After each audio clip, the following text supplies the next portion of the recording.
বড় বড় কাতলা মাছের পিসগুলো ভাজতে ভাজতে মিনুর চোখটা ঝাপসা হয়ে আসে, মনটা হু হু করে ওঠে মিনুর। আজ মিনুর ছেলে ছোট অর্ঘ্যর 5 বছরের জন্মদিন, কিন্তু মিনুর সামর্থ্য নেই যে ছেলেটাকে একটা কিছু ভালো মন্দ রান্না করে খাওয়াবে। জন্ম থেকেই ছেলেটার অসুখ, মাসে মাসে রক্ত দিতে হয় প্রতি মাসে, তাই মিনুকে ছুটতে হয় সরকারি হাসপাতালে, না হলে যে সে তার একমাত্র সম্বলটুকু হারাবে। এই বাড়িতে কাজে ঢুকেছে মিনু মাস 2 হলো। এর আগে মিনু কারো বাড়িতে কাজ করেনি। শাশুড়ির স্বামী নিয়ে মিনুর দিন ভালোই কাটছিল। তারপর ছোট অর্ঘ্য হলো। প্রতি মাসে মিনু আর বাদল তাদের ছেলেকে নিয়ে হাসপাতালে যেত। মিনু কাঁদছে, কেন ভগবান তার বাচ্চাকে এরকম করে পাঠালো। বাদল সবসময় সান্ত্বনা দিত, তাকে বলতো ঈশ্বর যা দিয়েছেন মেনে নিও, যত্নে ভালোবাসা দিয়ে বড় করতে হবে বাচ্চাটাকে। কিন্তু দুর্ঘটনাটা ঘটে গেল হঠাৎ করে। একদিন কাজ করতে গিয়ে কারখানাতেই মাথা ঘুরে পড়ে গেল বাদল। ডাক্তারের কাছে নিয়ে যাওয়ার আগেই শেষ নিঃশ্বাস ত্যাগ করলো বাদল। সবাই বলল হার্ট অ্যাটাক হয়েছে। সংসারটাকে বাঁচাতে চেষ্টায় মিনু এই 2 মাস হলো একটা কাজ জুটিয়েছে এ বাড়িতে। পাশের বাড়ির মালতীদি বলে কয়ে এই বাড়িতে কাজে লাগিয়েছে। যেটুকু জমানো টাকা ছিল বাদলের মৃত্যুর পর নিয়মকানুন সমাধান করতে শেষ হয়ে গেছে। এখন বুড়ি শাশুড়ি আর ছোট্ট ছেলের জীবন নির্ভর করছে তার ওপর। এ বাড়ির লোকজনের আচার আচরণ বড়ই অদ্ভুত লাগে মিনুর। সব সময় যেন স্বামী স্ত্রীর ঝগড়া লেগেই আছে। এই বাড়িতে মিনুর কাজে বাড়ির একমাত্র ছোট সদস্য তুতাইয়ের দেখাশোনা করা, রান্না আর ঘরের কাজে রূপালীকে সাহায্য করা। রূপালী হলো এই বাড়ির মালকিন। স্বামী অনিক আর ছোট্ট তুতাইকে নিয়ে আর ছোট্ট সংসার। সারাদিন তুতাইকে সামলায় মিনু। ছোট্ট বাচ্চাটাকে বড় ভালোবাসেও রূপালী। এছাড়া বাকি কাজ নিজেই করে নেয়।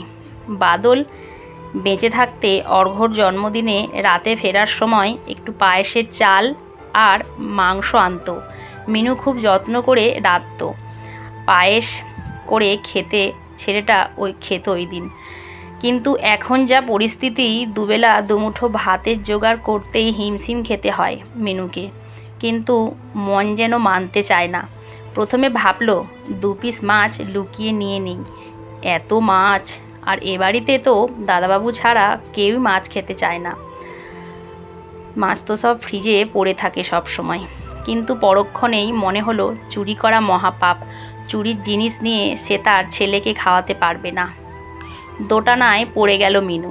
2 পিস মাছ যদি চায় বৌদিকে দেবে? সবে 2 মাস কাজে ঢুকেছে, চাইতে গেলে যদি কাজটা চলে যায় তাহলে তো না খেয়ে মরতে হবে।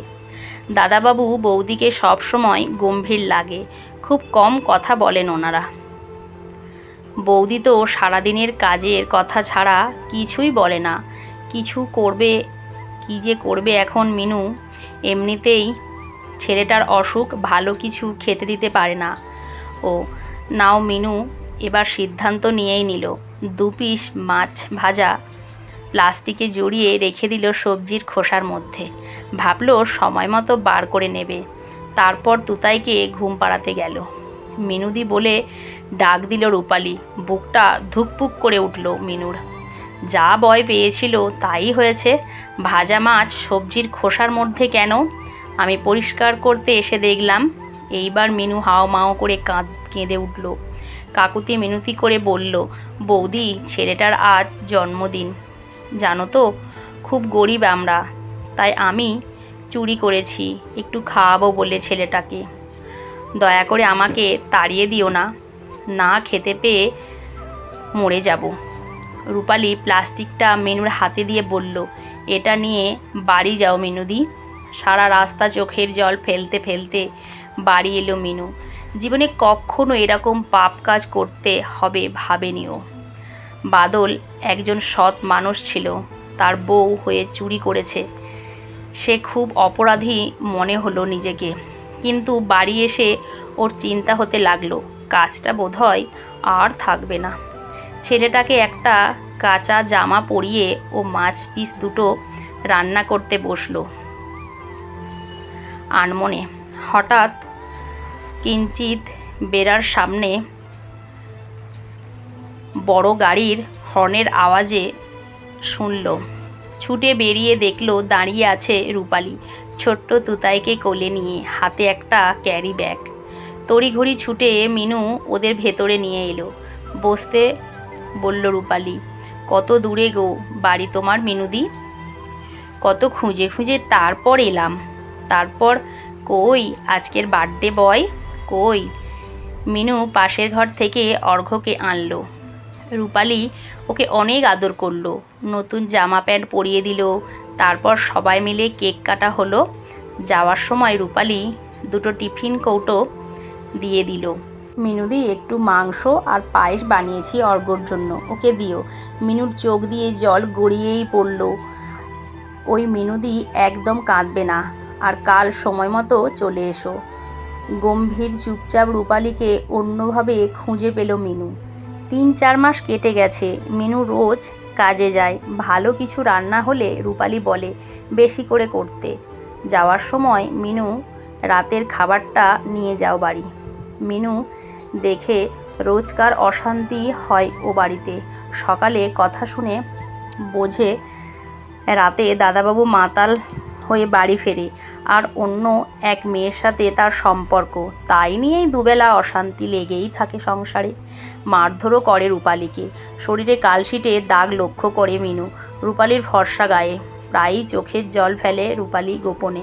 কিন্তু মেয়েটা খুব চাপা, কাউকে কিচ্ছু বলে না। আর মিনুরও সাহস হয় না কিছু জিজ্ঞাসা করার। এর মধ্যে রূপালী প্রায়ই অর্ঘ্যর খোঁজ নেয়। টাকার দরকার হলে সবসময় যেন মিনু তাকে বলে, সবসময় এমনটাই বলে দেয়।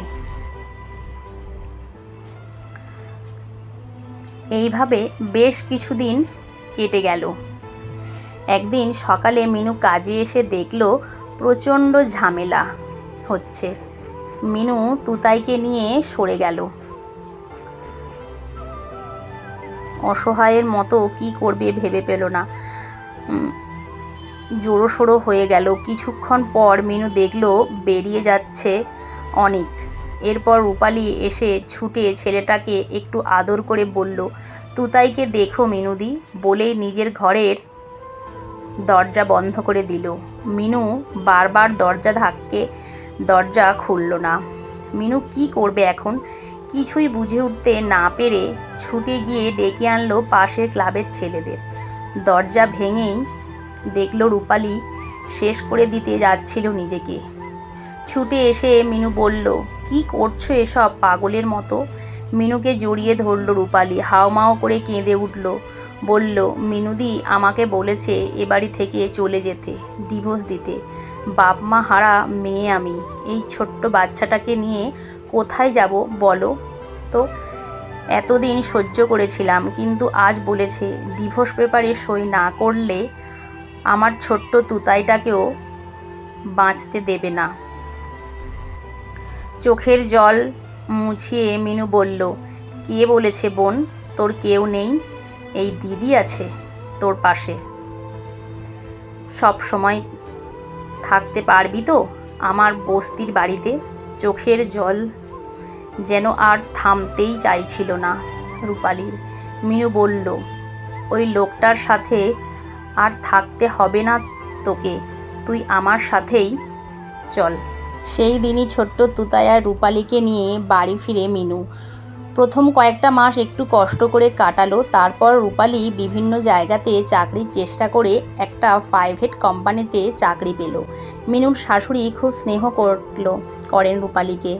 রূপালী বলে ও নতুন করে মা পেয়েছে।